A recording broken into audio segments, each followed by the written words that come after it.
Hey, kia ora and welcome to our series, His Story, My Story. This is a series about real people with real stories. And today is the last of our series. I hope you've enjoyed it. We've had some great testimonies. So today, get yourself ready, because today we have Imogen Cook's story. Hi, my name is Imogen and this is my story. So basically I was born into Hamilton, Elam. My parents have attended there since the 1980s and since they've been there ever since, I've been there ever since, and I've made that my home church.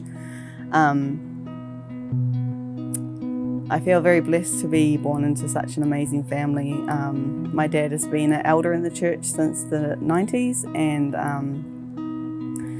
both my parents have just been amazing role models for my brother and I, and how to serve in church and what it looks like to volunteer, to love people, and just have a real intimate relationship with God and Jesus. And I just feel immensely blessed that I've had that influence all my life, being raised in a Christian home and just being taught those values that have been so important to my life. Even through all the struggles that I've faced, I've never doubted that God loves me and that He's there for me, and that has been a huge game changer.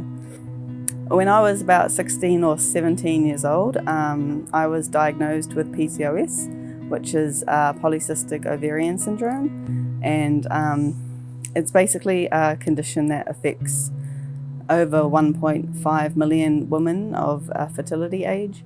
And it's basically a condition that completely throws your hormones off balance. So because of that, since my late teens, I've dealt with a lot of physical and emotional symptoms and issues, and it's just been super difficult to try and find who I am and try to find a lifestyle that works for me while battling all of that. There are quite a lot of symptoms. Some of the biggest ones is weight gain, because your hormones are all off balance, so my body doesn't work the same way as the average person, so it's a lot harder to maintain a good weight with PCOS. And when my doctor first told me that I had it, she kind of could tell me what it was, but she couldn't really tell me how to control it. Her best advice was for me to go and lose weight and things should fix itself. So that was kind of super difficult in already being a teenager and just having so much, body image stress and all the things that a teenage girl has to go through. It's just, it weighed really hard on me. So I did spend a lot of time researching healthy eating and diets, and that kind of messed my mind up a whole lot, because what was advertised, I guess, in society wasn't really what I needed. And it's taken me a long time to figure out what's worked for me and my body. So that's really difficult. Another symptom is fatigue. So that's just been really hard with energy levels. I could easily go have a real good deep 10-hour sleep at night and then wake up and feel like I need another 10 hours. And so that's been super difficult, just living day-to-day life sometimes. And another big one that kind of fatigue leads into is having brain fog. And I think brain fog is what's really messed me up throughout my life, because I've had that constant fear that if I'm speaking to someone or I'm making a speech or something like that, then I'll lose my place. My mind will just go blank, and so that's been a really big fear, which has been interesting because God throughout my life has brought opportunities for me to speak to people, to lead people in certain things, and looking back, it's just been completely crazy to see what He's brought me through, and despite all these symptoms I was dealing with, that He has actually done some incredible work through me.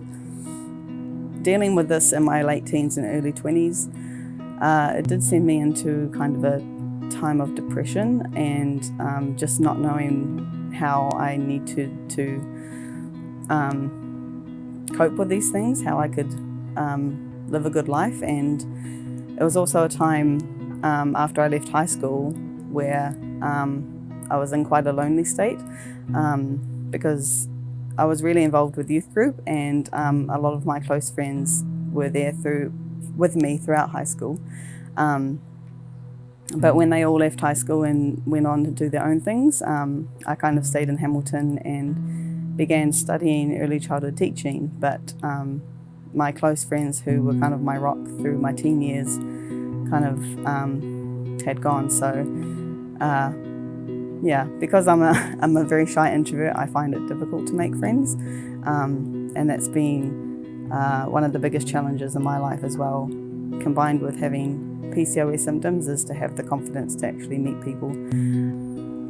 I thought I was going to be working in an early childhood centre or a kindergarten most of my life when I graduated from Wintec, but the whole following year after I graduated was a job searching year, and I had no luck at all, and so that didn't help the time of depression. But it was in that time that I had a friend in church who was interning, and she began serving at One Mission Society, a missions organisation that sends short-term teams and long-term missionaries out into the world.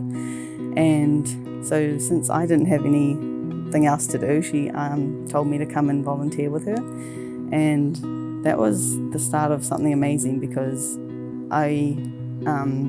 the directors there at the time, Owen and Avalon, who have been a part of Elim for a long time too, they really saw something in me that I couldn't see in myself. And they just gave me as much opportunity as I wanted to learn new skills and social media and graphic design and marketing type things. And so that became my part-time job, was working with them and learning what it was like to be a missionary, to what missions look like in your own community. And from there, I also was asked to lead one of our ministries, which is Hope 61. And Hope 61 is a human trafficking prevention ministry. So basically, I share about what human trafficking is with individuals, with churches and groups, and my job is to train and equip people in recognising the vulnerable people in their community. I mean, looking back, God just did so many things. I went to the Philippines on a missions trip back in 2015, and that was a whole experience in itself. It really opened doors into me, speaking in front of crowds, especially in a different language, which was interesting. But from there, I also actually led a short-term team to Fiji in 2018, and then as well as that, starting to lead full-day trainings for human trafficking prevention. And so all these things required a lot of brain work and clarity, and as someone who had been battling with brain fog and having the constant worry that I would, either blank out or just stop mid-sentence, it was terrifying to be offered these opportunities. I mean, I'm so thankful to God that He put those things in my life. He's brought me through this journey because it's really reminded me of a verse, and I feel like this verse has been such a rock in my life, where it talks about how we should boast in our weaknesses, because through our weaknesses, God's power is made more abundant and His grace is sufficient for us. And that verse specifically has really carried me through all this work that I've been doing, and it's really carried me through those dark days where I didn't have a lot of energy, or I didn't know where I was going or what was happening, and but just to see what God has done through other people, through where He's taken me, has been exceptionally amazing. Things really changed for me a couple of years ago. I had a new flatmate move into my house, and I didn't know her beforehand, but we instantly clicked as soon as we met, and she became a really close friend of mine. And then one day we were talking about some things, and she mentioned that she mentioned she had PCOS, and she just talked really openly about it and what it was like for her. And that was kind of surprising to me, because up until that point I never told anyone that I was dealing with this. My family knew, but none of my friends knew that I had this condition and I was trying to get through it. And so having her talk so openly about it gave me that opportunity I needed to also share my struggles. And I felt like that was a real time of God breaking that chain of shame about it, and that now that I had talked about it out in the open, I could actually start my healing journey. Research about PCOS became more common. And I found people like on Instagram who actually knew a lot about it and who had it also, and just realizing that this whole community of people online were dealing with the same thing I was a real comfort. And last year I also joined a women's only gym, and I feel like that was my final ingredient to really find my formula about how I could do the best in my health, because that gave me amazing trainers and coaches and accountability, which I think is the biggest thing you need when you're trying to change, is accountability. And so just having that community for me was a huge success. That in the past year I've lost quite a bit of weight, and my clarity is better, my energy is better, and it's been such an amazing testimony for me about just how God uses our dark days and our weaknesses and things that we think are burdens has been actually my strongest asset, because without PCOS and the symptoms I've had to battle, I wouldn't have done probably everything that I've managed to do in the past, my entire life. So I just want to encourage you that if you do have self-doubt, or if you're struggling with something that you are focusing on as a weakness, just be encouraged today that your weakness can be your strongest asset. Because honestly, it's just so amazing to see what God can do when you give that to Him. I know it's super easy for us to try and handle things on our own and think that we've got things under control, but that's only going to get you so far. And I've definitely learnt through the years that trying to work with your struggles alone is not the way to go. God is the one who helps us through it, and He's never going to leave us, even in our darkest day and when we think the worst of ourselves. He doesn't scatter at all. He loves us so much, and I just want everyone to feel that love that I've been able to feel from God through my struggles.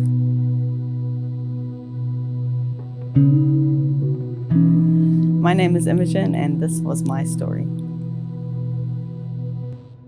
What an amazing story by Imogen. It's a story of courage. It's a story of perspective. The verse that she quoted came from 2 Corinthians chapter 12, verse 9. And this is what it says. It says, each time he said, my grace is all you need. My power works best in weakness. So now I am glad to boast about my weaknesses so that the power of Christ can work through me. And this is the Apostle Paul. And the Apostle Paul, he was afflicted by some condition, and he prayed for God to take it away from him. 3 times he prayed, and it didn't happen until Paul came to realization that God works best in his weaknesses. Your perspective will either become your prison or your passport. It will either confine you to the way that things are, or it will launch you into the way that things are meant to be.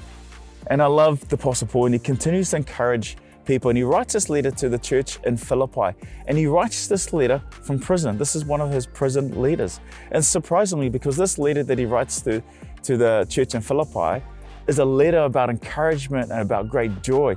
And so how can the Apostle Paul write a letter of joy and encouragement from prison? Well, he had an interesting perspective. And this is what he writes in Philippians chapter 4, verse 6. He says this, "Don't worry about anything. Don't be anxious. Instead, pray about everything. Tell God what you need and thank Him for all that He's done." See, we all struggle with anxiety from time to time, and it's so easy for us to be fixated on a problem. The more we fixate on our problems, the more it will bring us down. Have you ever walked along a rope bridge or gone climbing with someone? You know, if you go with someone who is experienced, they will always tell you to look at where you're heading towards. Don't look down, but look to where you are heading. Why? Because we tend to head towards what we're focused on. So don't be looking down, but look to where you're going. And here's the thing, it's almost impossible to change our perspective or to change our focus. Like, for example, if I tell you to stop thinking of apples, what do? You immediately start thinking of apples. And the most effective way to stop thinking about apples is to replace that thought with something else. The Apostle Paul, he continues. He says, "Don't worry about anything, but instead pray about everything. Tell God what you need and thank Him for all that He has done." See, prayer switches our focus and invites God into our situation. And he continues, "And let us run with endurance the race God has set before us. We do this by keeping our eyes on Jesus, the author and perfecter of our faith." Why? Because we head towards what we focused on. We need to replace what's bringing you down with something else. So replace it with Jesus. Keep your eyes fixed on Jesus, the author and perfecter of your story. Verse 7, "Then you'll experience God's peace, which exceeds anything we can understand." Or another translation says this, "And the peace of God, which transcends all understanding." His peace will guard your heart, your mind, as you live in Christ Jesus. This is a unique perspective on peace, because the Apostle Paul is describing peace as a protector, as a guard. What does this mean for us? It means that it's not my job to guard my heart. It's God's job. Yes, we've got to do our part. But when we invite God into the situation, we'll experience the peace of God that surpasses our need to understand the situation, or the need to know how things will turn out. Verse 8, "And now, dear brothers and sisters, one final thing." And Paul begins to give us a new lens to begin to look through at every situation that comes our way. Fix your thoughts on what is true and honorable and right and pure and lovely and admirable. Think about things that are excellent and worthy of praise. Verse 9, "Keep putting into practice all you learned and received from me, everything you heard from me and saw me doing. Then the God of peace will be with you." If you find yourself in a place of depression, the best thing you can do is to help someone else. And I know what you're thinking, what do you mean? I need the help. When you help someone else, you switch the focus from what's bringing you down to how I can help someone else. And this is the key. It's about loving God and loving people. The more I help someone else, it takes the focus off me and it takes it onto something that's more admirable and more pleasing, and that's giving peace and being a blessing to someone else. In other words, if you want to know your purpose always involves helping people. If you want to know your purpose always involves helping people. Verse 10, "How I praise the Lord that you are concerned about me again. I know you have always been concerned for me, but you didn't have the chance to help me." Verse 11, "Not that I was ever in need, for I have learned how to be content with whatever I have. I know how to live on almost nothing or with everything. I've learned the secret of living in every situation, whether it is with a full stomach or empty, with plenty or little." And this next verse, it's quite often taken out of context. You may be familiar with this verse. "For I can do everything through Christ who gives me strength." And what I mean by how this is taken out of context is because many people use this as a kind of like a chant or a mantra to try to achieve something or win something. You're like, I'm in this race right now, but I can do everything through Christ who gives me strength. Or I'm going to pass some test that I've never studied for. I haven't studied for this test, but I can do all things through Christ who strengthens me. But context is important. And the Apostle Paul, he's writing this out from prison, and he's potentially facing execution. Paul's main ministry probably lasted 10 years, but he did more within 10 years than most people do within a lifetime. He suffered hardship and he faced incredible dangers that most of us will never experience. Why was he able to do all these things? Because of the one who gave him strength. So the Apostle Paul, he gives us a perspective of how to be content. This is my situation right now. I've had seasons of plenty and I've had seasons of none. But this is where I am. And regardless how my situation turns out, win or lose, it doesn't matter, because it is Christ who gives me strength. And this is what verse 13 means. I can do everything through Christ who strengthens me. Win or lose, it doesn't matter, because Christ gives me the strength. Your perspective will either become your prison or your passport, or it either confine you to the way things are or launch you into the way things are meant to be. So what does this mean for us? What does this mean for me? It means that if life seems to be crumbling all around you, if you find yourself in a dark place, it means that you don't have to stay there. You don't have to be confined by it. Your perspective will either become a prison or your passport, or either confine you to the way things are or launch you into the way things are meant to be. You need to understand something. Spending time in God's presence doesn't always fix your problems. And I know that sounds kind of strange, because what do you mean it doesn't fix my problems? It doesn't change your problems, but it will change your perspective. What you focus on, you head towards. It's time to change your perspective. 2 Corinthians 12:9 says this, "My grace is all you need. My power works best in my weaknesses. So now I am glad to boast about my weaknesses, so that the power of Christ can work through me." Your perspective will either confine you to the way things are or to launch you into the way the things are meant to be. And that is Imogen's story. Well, church, me and Pastor Poro, we are on our way back. We can't wait to be with you all. God has allowed us to step into amazing opportunities, but what excites us is coming back home and being with you all. So church, we look forward and to be home with you all. Ka kite, and see you soon.